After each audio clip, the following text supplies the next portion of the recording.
नमस्कार दोस्तों। जब भगवान श्री कृष्ण के आह्वान पर अगस्त्य ऋषि एक ही घूंट में पी गए थे देवराज इंद्र द्वारा लाई गई बाढ़ का पानी। आज हम इसी कथा का श्रवण करेंगे। जब भगवान श्री कृष्ण ने गोवर्धन को धारण किया तो भगवान ने अगस्त्य ऋषि का आह्वान किया। अगस्त्य ऋषि, आओ और इस देवराज इंद्र के द्वारा जो यहाँ जल भरा हुआ है उसको पी जाओ। और अगस्त्य मुनि आए, एक घूंट में सारा जल पी गए।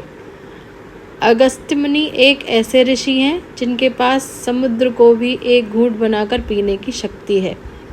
ऋषियों में अत्यंत शक्तिशाली ऋषि अगस्त्य भगवान शिव के परम भक्त थे। एक बार माता पार्वती, जो कि अन्नपूर्णा भी कहलाती हैं, उन्होंने शिवजी से निवेदन किया, महादेव, मेरी इच्छा है कि मैं संसार के सभी साधु महात्माओं को भोजन करवाऊं। इसलिए आप सभी साधु संतों, ऋषि मुनियों को आमंत्रित कर दीजिए। इस पर भगवान शिव ने जो प्रतिष्ठित संत व ऋषि मुनि थे उनको स्वयं बुलाया, कुछ को बुलाने गणों को भेजा। इस प्रकार से संसार के सभी साधु संतों, ऋषि मुनियों को आमंत्रित किया। लाखों साधु संतों व ऋषि मुनि एकत्र हो गए। माता पार्वती ने सैकड़ों व्यंजन भरपूर मात्रा में बनवाए, जिनको खा खाकर सभी साधु संत व ऋषि मुनि थक गए, किंतु व्यंजन ज्यों के त्यों ही पड़े रहे। माता पार्वती ने शिवजी को ताना मारा, प्रभु, ये आप कैसे कैसे महात्मा लेकर आए हैं, जरा जरा सा खा रहे हैं, वो देखो मेरा सारा अन्न बचा पड़ा है। ऐसा कोई महात्मा लेकर आते जो ज़्यादा मात्रा में खाता। शिवजी ने कहा, देवी, तुम तो अन्नपूर्णा हो, तुम्हारा अन्न कोई तोड़ सकता है भला। शिवजी सीधे अपने परम भक्त अगस्त्य ऋषि के पास गए और निमंत्रण दिया कि हमारा आतिथ्य स्वीकार करें। मेरी प्रिय भार्या ने ढेरों व्यंजन बनाए हैं, आपको भरपेट खाना है। अगस्त्य ऋषि ने आश्चर्य से कहा, प्रभु, ये आप क्या कह रहे हैं? महादेव बोले, हाँ, मैं ये कह रहा हूँ, आपको भरपेट खाना है।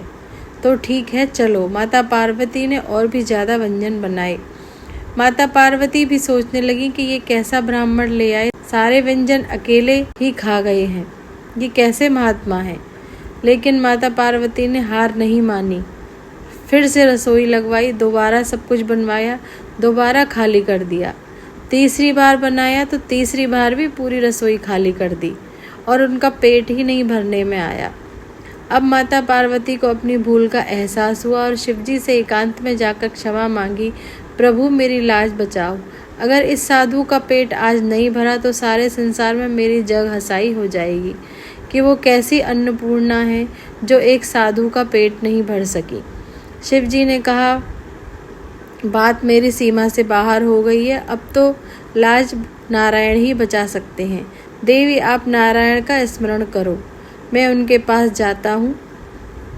माता पार्वती तो कैलाश पर ही बैठकर स्मरण करने लगी और भगवान शिव नारायण के पास चल दिए और बोले, आपका न्योता है। भगवान ने कहा, अवश्य, मैं सब जानता हूँ कि क्या हो रहा है, इसलिए मुझे जाना ही पड़ेगा। भगवान विष्णु ने एक साधु का भेष बनाया, अगस्त्य ऋषि के बराबर में आसन लगाया, पत्तल लगाई और थोड़ा सा भोजन परोसा, जिसको खाकर भगवान ने पेट पर हाथ फेरा और बोले, तृप्तोस्मि तृप्तोस्मि तृप्तोस्मि।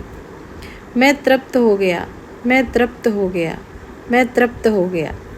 और जब स्वयं जगन्नाथ तृप्त हो गए तो जगत तो अपने आप ही तृप्त हो जाएगा। अगस्त्य ऋषि देख रहे हैं कि मेरा पेट कैसे भर गया। अगस्त्य ऋषि का पेट तो भरा सो भरा, जगत के जितने भी चराचर प्राणी थे सबका पेट अचानक भर गया, पूरा जगत तृप्त हो गया जगन्नाथ के तृप्त होते ही। अब अगस्त्य ऋषि को एहसास हुआ कि ये कोई साधु साधारण साधु नहीं है जिसने मेरा पेट भर दिया है, ये स्वयं जगन्नाथ हैं, स्वयं नारायण हैं। तब नारायण साधु के भेष में बोले, अगस्त्य जी, अब चलें? प्रभु, रुको, अभी तो थोड़ा पानी और पी लेने दीजिए, अगस्त्य ऋषि ने कहा। भगवान ने अगस्त्य ऋषि का हाथ पकड़ लिया और बोले, अभी पानी पीने का समय नहीं आया है, द्वापर के अंत में मैं गोवर्धन लीला करूँगा, उस समय तुम्हें पेट भर के पानी पिलाऊंगा। चलो, ये पार्वती जी का पीछा छोड़ो। तब इस प्रकार से भगवान विष्णु ने शिवजी और माता पार्वती की लाज बचाई। तो श्री कृष्ण परिपूर्ण भगवान हैं। जितने भी पूर्ण स्वरूप हैं वो भगवान श्री कृष्ण से पहले ही विराजमान हैं। श्री राम भी और श्री विष्णु भी श्री कृष्ण में ही हैं। तो श्री विष्णु ने जब कृष्ण अवतार में गोवर्धन लीला रची और इंद्रदेव ने अभिमानवश पूरे ब्रज को वर्षा द्वारा पानी से भर दिया और भगवान श्री कृष्ण ने देखा कि चारों तरफ जब जल भराव हो गया है, तब श्री कृष्ण ने अगस्त्य ऋषि का आह्वान किया। तब अगस्त्य ऋषि आए और सारा जल जो ब्रजमंडल में भर गया था वो सारा जल पी गए। तो इस तरह भगवान विष्णु ने अपने वचन के अनुसार अगस्त्य मुनि को द्वापर युग में गोवर्धन लीला के समय जी भर के पानी पिलाया था। ओम नमो भगवते वासुदेवाय नमः। धन्यवाद।